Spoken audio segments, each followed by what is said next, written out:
여러분 안녕하십니까, 진성호입니다. 윤석열 대통령이 취임 100일을 맞아서 기자회견을 했습니다. 그때 대통령실 수석들은 전원 유임될 것을 시사한 바 있습니다. 한둘 정도는 바뀔 수도 있다는 가능성을 내비친 정도입니다. 윤 대통령은 쇼를 하고 인적 개편을 통해서 지지율을 끌어올리는 그런 정치공학적 방법은 사용하겠다고 했습니다. 자, 그렇다면 대안은 뭘까요? 지금 집권여당인 국민의힘은 아예 지도부가 붕괴되고 비상대책위원회로 전환을 했습니다. 그렇다면 대통령실도 그에 버금가는 변화가 있을까요? 자, 방금 전 김대기 대통령실 비서실장이 긴급 브리핑을 했습니다. 김대기 실장의 이야기를 들으면 대통령실의 직제가 개편됩니다. 그리고 새로운 자리에 구원투수가 한 명 들어옵니다. 지금 가장 유력하게 거론되는 인사, 바로 문재인 정권에서 이 한수원 사장을 하다가 문재인 정권의 탈원전 정책에 항거하면서 사표를 던지고 나왔던 사람입니다.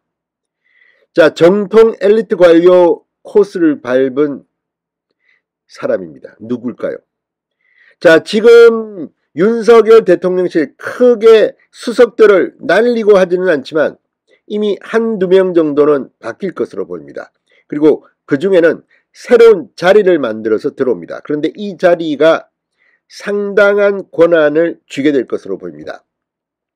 자, 지금 윤석열의 구원투수로 거론되고 있는 사람은 이관섭 한국무협협회 상금 부회장입니다. 자타가 공인할 정도의 화려한 경력과 인품, 그래서 관과에선 윤석열 정부 초대 장관 후보로도 거론됐던 인물입니다. 자, 이 이관섭 부회장이 오게 될 자리, 정책기획수석이라고 합니다.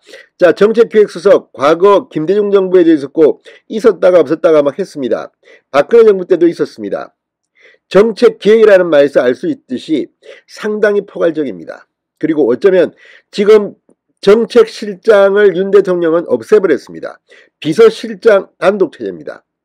자, 과거에 비해서 윤석열 대통령은 과거 문재인 청와대 조직을 슬림화했다는 평을 듣습니다. 그만큼 수석도 한 너댓 명 줄여버리고 실장도 정책실장을 없애버렸습니다. 따라서 새로 생기는 기획정책수석, 정책실장 일도 아마 할지도 모릅니다. 그렇지만 물론 정책실장과는 엄연히 다릅니다. 과거 정책실장은 그 산하에 사회수석, 경제수석 이런 식으로 해서 이 옥상옥이었지만 이번 정책기획수석은 같은 차관급 수석입니다. 그럼에도 불구하고 눈길을 끄는 것은 지금 윤석열 정부가 얼마 전에도 박순애 전 교육부 장관의 이 5세 취약 문제 등에 있어서 소통이라든지 이런 어떤 이 시스템적인 어프로치를 못했기 때문에 비판받았는데 그런 것을 보완하겠다는 겁니다. 그리고 수석들 중 홍보수석은 교체될 것으로 보입니다.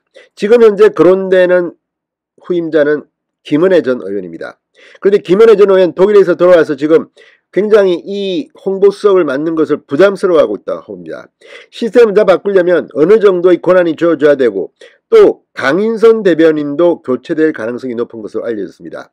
일부 언론은 김은혜 전 의원이 홍보수석과 대변인을 함께 맡는 방안도 가능한 거 아니냐고 추측을 하는데 그건 좀 더 두고 봐야겠습니다. 아무튼 대통령실은 21일 날 발표를 한다고 합니다. 자, 어떤 그림이 그려질까요? 무엇보다 새로 신설되는 정책기획수석 그리고 이관섭 부회장의 이 앞으로의 거취가 상당한 주목을 받고 있습니다. 진성호의 직설 시작합니다. 방송에 앞서 아직 진성호 방송의 구독자가 아니신 분은 붉은색 구독 버튼 눌러주십시오. 더 좋은 방송으로 보답하겠습니다. 윤 대통령이 취임 100일 되는데 이렇게 초대 이 대통령실 수석들을 교체하지는 않을 것이라는 점을 시사했지만 그러나 발언들을 하나하나 뜯어보면 시기의 문제이지 정무 홍보라인 등은 조금씩 바뀔 겁니다. 홍보라인은 이번에 바뀔 것으로 보입니다. 뿐만 아니라 이 정책 분야도 이제는 윤 대통령이 100일을 일해봤기 때문에 이게 문제구나. 여름 휴가 가서 많은 것을 뼈저리게 듣고 반성하고 새로운 아이디어를 냈다고 합니다. 이제 대통령실도 변화할 것으로 보입니다. 자, 오늘 김대기 비서실장이 브리핑을 통해 민생과 정책 아젠다 쪽 소통에 문제가 있었다. 소통이란 말이 계속 나옵니다. 내각과 당, 대통령실 간 소통과 이해를 원활히 할 수 있는 그런 필요가 있다고 생각했다. 일단은 정책기획수석을 신설하는 방향으로 검토하고 있다.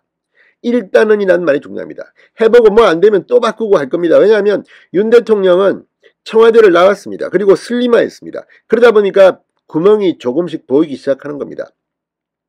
그리고 대통령실과 당과의 소통 이런 이야기를 왜 하겠습니까? 앞으로 정무 라인도 상당히 분분해야 될 겁니다. 자, 신임 홍보수석에 대해서는 김대기 실장은 이번 주 일요일 21일 이 자리에서 발표할 것이라고 예고했습니다. 김은혜 전 의원이 홍보수석에 발탁된 것으로 지금 알려지고 있습니다. 최영범 현 홍보수석은 신설될 홍보특보로 이동하는 방안이 논의되고 있다고 합니다. 이렇게 되면 대통령실은 기존의 2실 5수석 체제에서 2실 6수석으로 개편됩니다. 일부 언론은 2실 7수석 체제로 갈 수도 있다고 합니다. 아무튼 조직 개편안, 윤 대통령이 지난 17일 취임 100일 기자회견에서 인사쇄신을 묻는 질문에 대통령실부터 어디에 문제가 있었는지 짚어보고 있다고 밝힌 지 하루 만에 나왔습니다. 앞으로 이런 변화는 저는 좋다고 봅니다. 너무 고집을 하지 말고 좀 더 유연하게 조직을 개편할 필요가 있습니다. 김대기 실장은 조직은 살아있는 유기체다. 다른 필요성이 있으면 그때그때 개편해 나가겠다고 예고했습니다. 자, 윤석열 대통령이 취임 100일 즈음에 정책기획수석을 신설한 이유는 뭘까요? 만 5세 취약 학제 개편과 관련해서 정책 혼선 등에 대한 비판이 많이 나왔습니다. 또 당과의 유기적인 협력 이런 것도 문제가 됐습니다. 자, 이 정책기획수석 신설될 자리에 올 것으로 유력한 사람은 이관섭, 지금 한국무역협회 상근 부회장이 유력한 것으로 전해졌습니다. 산업통상자원부 차관 출신입니다. 정통관료 출신으로서 이 윤석열 초대 산업부 장관으로도 거론된 적이 있습니다. 국무조정실장 하마평에도 올랐던 그런 사람입니다. 자, 이 부회장은 문재인 정부에서 한국수력원자력 사장으로 재직할 때 문재인 정권의 탈원전 정책을 비판하면서 스스로 물러났던 그런 사람입니다. 아마 속에 하고 싶은 일, 뭔가 이런 의혹이 불타는 것으로 보입니다. 김대기 실장은 이 기자들의 질문을 받고 이관섭 부회장도 유력한 분이다. 아직은 조직 개편 중이고 많은 인재를 발굴하고 있다고 말을 아꼈습니다. 자, 아무튼 지금 이게 확정된 건 아니지만 구원투수로서 충분히 가능성이 큰 것으로 보입니다. 정책기획수석은 국정과제비서관실과 정책조정기획관실 업무를 관할할 예정입니다. 정책기획수석과 역할이 비슷한 장성민 정책조정기획관은 새 정부 최대 국책과제인 부산 세계 박람회 엑스포 유치를 전담할 것으로 전해졌습니다. 권한이 좀 축소된 편입니다. 자, 아무튼 변화를 해야 합니다. 자, 김은혜 의원이 홍보수석으로 오게 되면 현 강인선 대변인은 외신 대변인 혹은 뭐 대사로 나갈 것이다. 이런 관측도 나오고 있습니다.